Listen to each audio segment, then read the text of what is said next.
नमस्कार आमी उज्ज्वला मल्लिक आमार चैनेले सकलके स्वागतम। आज के आमरा जाচ্ছি गंगार ओपारे। तो आमरा प्रथमे हाईवे दिए चले जाচ্ছি फुलिया कीर्तिबासेर घाटे। तो देखुन बंधुरा आजकेर आकाशटा किन्तु एक पशला बृष्टिर परे कि सुंदर लागছে। जेमनि रोद उठेছে सेरकम झकझके आकाश। आकाशटा किन्तु पुरो रंग तुलिते आँका मने हच्छे छबिर मतो। যাই হোক গল্প করতে করতে আমরা চলে এসেছি ফুলিয়াতে। আর এই যে কীর্তিবাসের স্কুলটা জাস্ট ক্রস করে কীর্তিবাসের ঘাটে ঢুকে গেছি। গাড়ি পার্কিং করে আমরা আমাদের লোটা কম্বল গুটিয়ে উঠে পড়ছি নৌকাতে। আর পরিবেশটা যা সুন্দর কি বলবো। এই যে আমাদের সব লোটা কম্বল এখানে আর আমরা সবাই।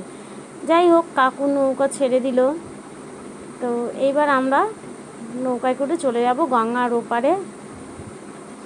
মনে হয় ওটা তো যাই হোক আমরা নৌকার মধ্যে এখন আছি।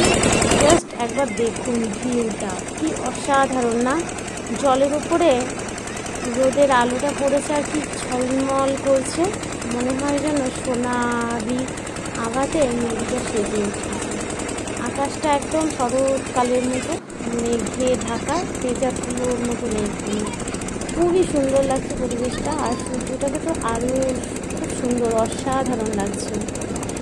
জলের উপরে সূর্যের আলোটা পড়ে জলটা কেমন ঝলমল করছে। এরই মাঝে আমার ছোটো মামার একটু পাকানো শুরু হয়ে গেছে। জলে হাত দেবে পা দেবে তারপরে একটু সবার বকাকে এবার বসে পড়েছে শান্ত হয়ে। আর আমাদেরকে এটা ওটা বাংলাদেশের গল্প শোনাচ্ছে। ছোটোবেলায় ওই করেছি তাই করেছি। দেখুন এই নৌকার পাশে জলটাকে খুব সুন্দর লাগছিল না, রোদের আলোটা পড়ে ঝিলমিল ঝিলমিল করছিল।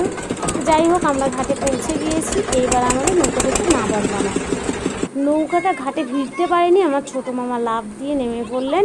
এইবার সঙ্গে সঙ্গে আমার ছেলে আর আমার ভাইটাও একই কাজ করতে লাগছিল কিন্তু পারেনি, পাটা ফেলে দিল। তারপরে আমরা নেমে এসেছি একে একে। এই যে আমি এখানে উনুন খুঁড়ছি আর এখানে সবাই সমস্ত কিছু নিয়ে এসে উপস্থিত করেছে নৌকা থেকে। আর চলেও আসছে একটা ছাগল। যাই হোক এবার আমি রসুন লঙ্কা এগুলো একটা হামল দিস্তার মধ্যে কুটে নিচ্ছি আর আমাকে হেল্প করছিল সবাই। আর ভিউটা দেখুন জাস্ট অসাধারণ অসাধারণ অসাধারণ। এখানে একটা বসার জন্য মাচাও ছিল, বেশ সুন্দর পরিবেশ।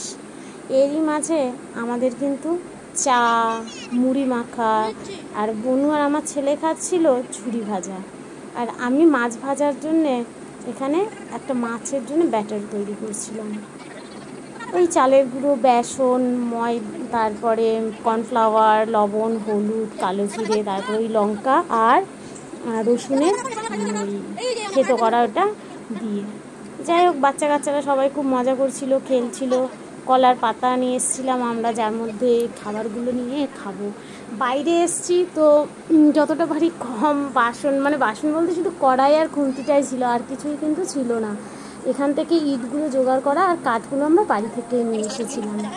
তো উনুন চলে গেছে। প্রথমে মাটির উনুন বানিয়েছিলাম, সেটাতে কিন্তু রান্না করতে পারিনি, উনুন ধরিয়েই উঠতে পারিনি। তারপরে 3টে ইট জোগাড় করে নিয়েছি, 3-4টে ছোটো মামা ইট নিয়ে এলো কোথা থেকে।